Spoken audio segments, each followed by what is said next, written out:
నమస్తే. కిరణ్ టీవీ భక్తి ప్రేక్షకులకి స్వాగతం. ప్రస్తుతం మనతో పాటు ఉన్నారు ఆస్ట్రో న్యూమరాలజిస్ట్ మరియు సైకాలజిస్ట్ అయిన మాధవి గారు. నమస్తే మ్యామ్. నమస్తే స్వప్న. చాలా రోజులైపోయింది మేడం మిమ్మల్ని అయితే చూసి. Absolutely. అసలు మన కిరణ్ టీవీ భక్తి ప్రేక్షకులు అయితే చాలా మంది మిమ్మల్ని మిస్ అయ్యే ఉంటారు.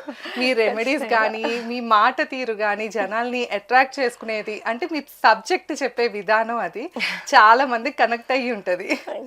ఎలా ఉన్నారు మేడం? బాగున్నాను. నువ్వు బాగున్నావా? బాగున్నాను మేడం. ఎమోషనల్ అవుతున్నారు. లేదు. అదే. సో ఇప్పుడు మేడం మనం ఇప్పుడు ఉగాది అయిపోయింది. సో ఫస్ట్ ఫ్రెష్గా మనం ఈ ఇయర్లో అయితే మనం మొదలు పెట్టబోతున్నాము. ఏప్రిల్ మంత్లో రాశి ఫలితాల గురించి చేద్దాం మేడం. ద్వాదశ రాశుల వారికి ఈ ఏప్రిల్ మంత్లో ఎలా ఉండబోతుంది అంటారు? సో ఒక్కొక్క రాశి గురించి మనం మాట్లాడుకుందాం. తప్పకుండా. ఒకసారి చెప్తారా మేడం? మేష రాశికి ఎలా ఉంటుందంటారు? తప్పకుండా. ముఖ్యంగా అందరికీ కూడా the audience and everybody who's watching Kiran TV and for the Kiran TV management all the very best and wishing you very happy new year. Thank you madam. And ఇక్కడ ఏప్రిల్ రాశి ఫలాలతో కనుక మనం మొదలు పెడితే మనం జనరల్గా చెప్పుకునేటట్టుగా ఈ గ్రహాలు అనేవి ఎవ్రీ మంత్ మనకి మారే గ్రహాలు ఉన్నాయి. తర్వాత 2.5 సంవత్సరాలకి మారే శని భగవానుడు, సంవత్సరం మారే గురు భగవానుడు, సంవత్సరంన్నర వ్యవధిలో అంటే మారే ఈ సంవత్సరంన్నరకి ఇంకొంచెం మారే రాహుకేతువులు ఉన్నారు. సో ముఖ్యంగా మనకి మారే రవి, చంద్ర, కుజ, బుధ, శుక్ర గ్రహాలు ఈ ఈ గ్రహాలు అనేవి ఇవి every month, almost every month until 45 days ఈ గ్యాప్లో మారుతూ ఉంటాయి కదా. అయితే రవి భగవానుడితో కనుక మనం మొదలు పెట్టినట్లయితే ఏప్రిల్ 14వ తారీఖు రవి మేషరాశికి ట్రాన్సిట్ అవ్వడం జరుగుతుంది. ప్రస్తుతానికి మీనరాశిలో ఉన్న రవి భగవానుడు ఏప్రిల్ 14వ తారీఖు మేషరాశి అంటే ఆయనదైన ఎగ్జాల్టేషన్ ఫేజ్లో, ఆయనదైన ఉచ్చ స్థితికి, ఉచ్చ రాశికి ఆయన ప్రయాణం చేయడం జరుగుతుంది. కుజ భగవానుడు ఏప్రిల్ 2వ తారీఖు మీనరాశి సంచారం. ప్రస్తుతానికి ఆయన కుంభంలోనే ఉన్నారు. నిన్ననే నక్షత్రం ట్రాన్సిట్ కూడా అయింది శతభిషం నుంచి ఇప్పుడు పూర్వభద్ర నక్షత్రానికి. బుధ భగవానుడు ఏప్రిల్ 11వ తారీఖు మీనరాశికి. బుధ భగవానుడు కూడా వక్రగతి వదిలేసి ప్రోగ్రెసివ్ మోడ్లోకి వెళ్ళడం జరిగింది. సో అది కూడా వరల్డ్కి ఒక గుడ్ న్యూసే. అంటే ప్రస్తుతానికి వరల్డ్లో జరిగే ఈవెంట్స్ని బట్టి ఇది చాలా పెద్ద రిలీఫ్ అని చెప్పొచ్చు. తర్వాత గురు భగవానుడు మనం అనుకున్నట్టు ఆయన సంవత్సరానికి ఒకసారి మారుతారు కాబట్టి ఆయన మిథున రాశిలోనే ఆయన పునర్వసు నక్షత్రంలోనే ప్రయాణం చేయడం జరుగుతుంది. శని భగవానుడు మీనరాశి అందే ఆయనదైన సొంత నక్షత్రం ఉత్తరాభాద్ర నక్షత్రంలో. శుక్ర భగవానుడు మార్చి 26 మేషరాశికి ఆయన ముందుకు వెళ్ళడం జరుగుతుంది మీనం నుంచి. ఏప్రిల్ 19వ తారీఖు ఆయన మేషం నుంచి వృషభానికి కూడా వెళ్ళిపోతారు. ఆ రిజల్ట్స్ మనం రాశి మాట్లాడేటప్పుడు చెప్పుకుందాం. రాహు భగవానుడు కుంభంలోనే, కేతు భగవానుడు సింహంలో, చంద్ర భగవానుడు తెలిసిందే సూపర్ హీరో. 2.5 రోజులకి చకచకా ముందుకు వెళ్ళిపోతూ ఉంటారు. ఏ ఇంట్లో కూడా స్థిరంగా ఉండరు ఆయన. గట్టిగా పట్టేసుకుందాం. రైట్. సో ఈ రాశులందరికీ కూడా ఏ రకంగా ఉంటుందనేది మనం ఒకళ్ళొకరికి చెప్పుకుందాం. వృశ్చిక రాశి వారికి ఏప్రిల్ మంత్లో గ్రహస్థితి ఎలా ఉందంటారు మ్యామ్? వృశ్చిక రాశి వారికి మీ రాశిలోడు వచ్చేసి కుజ భగవానుడు. అయితే కుజ భగవానుడు పంచమ స్థాన చూపుతో పంచమ స్థానంలో సంచారం చేస్తూ అష్టమ లాభ స్థానాలు తర్వాత వ్యయ స్థానాలు కూడా చూడడం జరుగుతుంది. మీకు ఇక్కడ మిక్స్డ్ రిజల్ట్స్ అండి. అంటే మీ ఆలోచనే ఒక్కొక్కసారి మీకు శుభం చేస్తూ, ఆలోచనే శత్రువు అవుతూ, ఆలోచనే ఆర్గ్యుమెంట్ని తీసుకెళ్తూ, ఆలోచనే మీకు అంటే వ్యర్థపరుస్తూ లాంటివి ఆస్పెక్ట్స్ ఉంటూ ఉంటాయి. తెలియని స్ట్రెస్, తెలియని హెడేక్, తెలియని యాంగ్జైటీ ఇటువంటివి ఉంటూ ఉంటాయి తప్ప అంతకంటే పెద్దగా ఏముండదు వృశ్చికం వాళ్ళకి. సో అనవసరమైన హెడేక్స్ కానివ్వండి, అనవసరమైన ఆలోచనలు కానివ్వండి బుర్రకెక్కించుకోవద్దు. లేనిపోయిన డిస్కషన్స్ వద్దు. ముఖ్యంగా stay very very calm and peaceful with your brothers. అన్నలు అవనివ్వండి, తమ్ముళ్ళు అవనివ్వండి, పోట్లాడుకోవద్దు. మనస్పర్ధలు రానివ్వకండి. అంటే మాట తేడాలు రానివ్వకండి. మిస్అండర్స్టాండింగ్స్ రానివ్వద్దు. ఇటువంటివి కనుక వచ్చినట్లయితే క్లారిఫై, ఫినిష్ ఇట్. అంతేగాని దాన్ని పెంచుకునేటట్టుగా మాట్లాడడం కానివ్వండి, ఇలాంటివి చేయకండి. ఎడ్యుకేషన్ అండ్ లవ్ పరంగా కనుక చూసుకున్నట్లయితే మీకు పంచమాధిపతి గురు భగవానుడు అవుతారు కాబట్టి గురు భగవానుడు ఆల్రెడీ మీకు అష్టమంలోకి వచ్చేసారు. సో ఇక్కడ ఒక రకంగా వృశ్చికం వాళ్ళకి I will say watch out. ఇది మీ టైం కాదు. రానున్న కొద్ది నెలలు కూడా మీ టైం కాదు. ఎప్పటిదాకా? ఆల్మోస్ట్ జూన్ జూలై అనుకోండి. సో కాబట్టి ఇక్కడ ఏంటంటే ఈ టైంలో మీరు everything will seem as if అంటే మీకు ఏదో సైక్లోన్ వచ్చి నెత్తి మీద పడినట్టుగా ఉంటుంది ఓకే. వృశ్చికం వాళ్ళకి. మనస్పర్ధలు కానివ్వండి, సపోర్ట్ లేకుండా ఉండడం కానివ్వండి, ఫ్యామిలీ సపోర్ట్, పెద్దవాళ్ళ సపోర్ట్, యాన్సెస్టర్స్ యొక్క బ్లెస్సింగ్స్ అందట్లేదు, మనకే అన్ని యాంటీగా జరుగుతున్నాయి అనే ఆలోచనలు ఇటువంటివి కానివ్వండి, ఇట్లాంటివి జరుగుతూ ఉంటాయి అన్నమాట.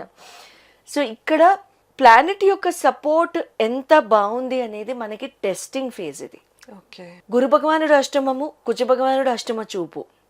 నిజంగా కనుక మీకు భగవంతుడి యొక్క బ్లెస్సింగ్స్, యాన్సెస్ట్రల్ బ్లెస్సింగ్స్ కనుక ఉన్నట్లయితే తెలియని సహాయం అందవలసిన టైంలో అందిపోతూ ఉంటుంది. ఓకే. అది అందట్లేదు అనుకుంటే స్టే కామ్. అంటే there's no point in beating around the ground. Stay calm. వచ్చే 4-5 నెలలు స్టే కామ్. మీరు పెట్టే ఎఫర్ట్లో కూడా కనుక మీరు ఎఫర్ట్ పెట్టకుండా కనుక కూర్చున్నట్లయితే ఎట్టి పరిస్థితుల్లో అంటే బీయింగ్ ఇన్ గుడ్ బుక్స్ కానివ్వండి, లేకపోతే మనం చెడు అయిపోకూడదు అని చెప్పేసి మనం ఇంకేదేదో చేసేసేయడం కానివ్వండి, ఇటువంటివి కనుక చేసినట్లయితే you lose out on the entire time. గురు భగవానుడు అష్టమంలో ఉన్నప్పుడు అష్టమంలో వచ్చిన గ్రహానికి శక్తి ఎక్కువ అన్నట్టు అష్టమంలో ఉన్న గ్రహం ఏ రకంగా చేయుతనిస్తుందో నా దగ్గర ఇన్ని ఎగ్జాంపుల్స్ ఉన్నాయి. అటువంటి వాళ్ళ జీవితాలు నేను ఎన్ని చూశాను with my limited knowledge and limited experience. So ఇక్కడ ఏమవుతుంది అని కనుకంటే అంటే వాళ్ళు ఎంత మంచి వాళ్ళు అయితే ఆ భగవంతుడు అష్టమంలో ఉండి కూడా అంత బ్లెస్సింగ్స్ ఇచ్చి ఉంటారు, అంత అండాదండా టైంకి వచ్చేస్తాయి. తెలియని వాళ్ళు ఎక్కడో అని కొన్ని ఎగ్జాంపుల్స్ నేను చెప్తే చాలా విచిత్రంగా ఉంటాయండి. అది చనిపోయిన వాళ్ళ ఫ్రెండ్స్ ఎవరో వచ్చి ఏమ్మా ఎలా ఉన్నావు అని అర్ధాంతరంగా ఒక 10 ఏళ్ల తర్వాత పలకరించి అప్పుడు వీళ్ళు ఏదో పనిలో ఉండి ఆ పని వీళ్ళు పూనుకుని వీళ్ళు కంప్లీట్ చేసేయటం. ఇటువంటివి నేను నిజంగా చూశాను. నేను ఆ టైంలో అష్టమంలో గురువు ఉండి తండ్రి యొక్క తాతగారి యొక్క ఫ్రెండ్స్ వచ్చి పలకరించడం. మనకి గనక టైం బ్యాడ్ ఉంటే ఉన్నవాళ్ళు కూడా చేయరు, వెళ్ళిపోయిన వాళ్ళ సంగతి దేవుడరు. అవును. ఏమంటే నిజాలు మాట్లాడుకుందాం. Let us not do any makeup for any statement. So అటువంటివి కనుక చేసుకున్నట్లయితే you lose out on your time. తర్వాత అటువంటి తలకాయ నొప్పుల దగ్గర నుంచి దూరంగా ఉండండి. ఎడ్యుకేషన్ అండ్ లవ్ పరంగా కనుక చూసుకున్నట్లయితే మీకు నేను ఇందాక అన్నట్టు గురు భగవానుడు అష్టమ స్థానంలో ఉన్నారు కాబట్టి 12 ద్వితీయ స్థానాలు కాబట్టి ఇక్కడ మీకు చిన్నపిల్లలు పాఠాలు నేర్పించడం, పెద్దవాళ్ళు పాఠాలు నేర్పించడం, ప్రతి సైడ్ నుంచి పాఠాలు వచ్చేయడం. మనకి మీకే ఏం తెలియదు అన్నట్టు మిమ్మల్ని స్పాట్లైట్లో కూర్చోబెట్టి ప్రతివాడు క్లాస్ పీకేయడం, ఇలాంటివి ఇక్కడ జరుగుతూ ఉంటాయి. Take the class, take the class చేసి కామ్గా ఉండాలి. ఎందుకు? గురు భగవానుడు ఉన్నప్పుడు గురు భగవానుడు ఏ ఆస్పెక్ట్లో మనకి పాఠం నేర్పిస్తున్నారని తెలియదు. అంటే చెప్పలేమండి, ఒక్కోసారి చిన్నపిల్లలే మనకి చెప్తారు. సో ఖచ్చితంగా మనకి నేర్చుకోవడానికి ఏదో ఒక పాయింట్ ఉంటూ ఉంటుంది. సో ఖచ్చితంగా ఎడ్యుకేషన్ అండ్ లవ్ పరంగా చాలా ఫోకస్ పెట్టండి, డిసిప్లిన్డ్గా ఉండండి. చదువుకోవడానికి కొత్త ఫీజులు కట్టకండి, కొత్త స్కిల్ సెట్లు నేర్చుకోకండి. ఇప్పుడు కట్టిన ఫీజులు వృధా అవుతాయి, జూలైలో కడుదురు కానీ అప్పటిదాకా టైంపాస్ చేయొద్దు, ఉన్నదే చదువుకోండి, కొత్త వాటిల జోలికి వెళ్ళకండి. మ్యారేజ్ పరంగా కనుక చూసుకున్నట్లయితే సప్తమాధిపతి ఇక్కడ మీకు శుక్ర భగవానుడు అవుతారు కాబట్టి శుక్రుడు మీకు షష్టమ స్థానంలో, మళ్ళీ ఇది ఇంకో కాంబినేషను, షష్టమ స్థానంలో ఉన్నారు కాబట్టి ఇక్కడ ఏమవుతుందంటే లాడ్ ఆఫ్ జర్నీస్ ఉంటాయి, మీకు జర్నీస్ ఉంటాయి, లైఫ్ పార్ట్నర్తో జర్నీస్ ఉంటాయి, ఫారెన్ ట్రావెల్స్ ఉంటాయి, ఆన్ సైట్ ఆపర్చునిటీస్ ఉంటాయి, సరదాగా ట్రావెల్స్ ఉంటాయి, ఖర్చులు అనవసరంగా అవుతూ ఉంటాయి, అవసరంగా అవుతూ ఉంటాయి, లగ్జూరియస్ ఖర్చులు, కంఫర్ట్ ఖర్చులు ఎక్కువ అవుతూ ఉంటాయి, ఇటువంటివి అవుతూ ఉంటాయి. బాగానే ఉంటుంది, ఇబ్బంది అంటూ ఏముండదు. అండ్ క్రెడిట్ కార్డులను తక్కువగా వాడండి వృశ్చిక రాశి. తర్వాత కెరీర్ అండ్ బిజినెస్ పరంగా కనుక చూసుకున్నట్లయితే చంద్ర రవిలో అవుతారు మీకు నవమ దశమాధిపతులు. ఇక్కడ మీకు ఏప్రిల్ 11 ఆ టైం వరకు కూడా, ఏప్రిల్ 14, 15 అక్కడి నుంచి ముందుకెళ్దాం. హిడెన్ ఆస్పెక్ట్స్ మీకు ఇక్కడ కెరియర్ పరంగా, బాసెస్ పరంగా, అడ్మినిస్ట్రేషన్ పరంగా ఎప్పటి నుంచో బాస్ మనసులో ఉంచుకుంది ముందు పెడతాడు. అప్పుడే ఎందుకు చెప్పలేదు, నేను అప్పుడే చేసేవాడిని కదా అంటే చూశాను నువ్వే చేస్తావేమో అని అంటాడు. ఇలాంటి ఫ్రీ అడ్వైజులు వస్తాయి ఆ టైంలో. సో కాబట్టి ఇక్కడ ఏంటంటే ఈ టైంలో డోంట్ ఆర్గ్యూ. వాళ్ళు ఏమైనా గబుక్కుని చెప్తే వాళ్ళ పేషెంట్స్కి జోహార్లని నమస్కారం పెట్టి వాళ్ళు చెప్పిన కరెక్షన్ని మీరు చక్కగా ఆమోదించేసేసి మీరు చక్కగా ముందుకు వెళ్ళిపోతే జీవితం సుఖాంతంగా ఉంటుంది, ఉద్యోగం నిలుస్తుంది. బిజినెస్ పరంగా ఆపర్చునిటీస్ పరంగా ఎక్కడ కూడా తొందరపాటు నిర్ణయాలు వద్దండి.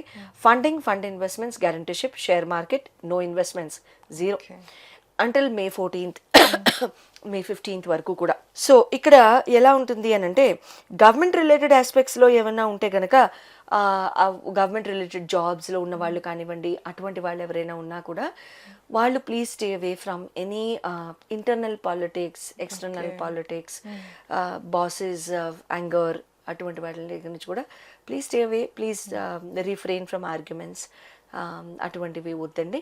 అండ్ ఎక్కడా కూడా ప్రూవ్ చేసేస్తాము అని బయలుదేరకండి, ఖచ్చితంగా చేయలేరు. May 15th తర్వాత మన టైం స్టార్ట్ అవుతుంది, అప్పుడు చేసుకుందాం. సో ఇబ్బంది లేదు. మీ జన్మజాతక రీత్యా క్వశ్చన్స్ ఏమైనా ఉన్నా, మీ డేట్ ఆఫ్ బర్త్ రీత్యా, మీ లగ్న రీత్యా మీకు ఏమైనా క్వశ్చన్స్ ఉన్నట్లయితే స్క్రీన్ మీద డిస్ప్లే చేయబడ్డ నంబర్స్కి కాల్ చేసి అపాయింట్మెంట్ తీసుకోవచ్చు. శుభం భూయాత్. Thank you ma'am. నమస్తే.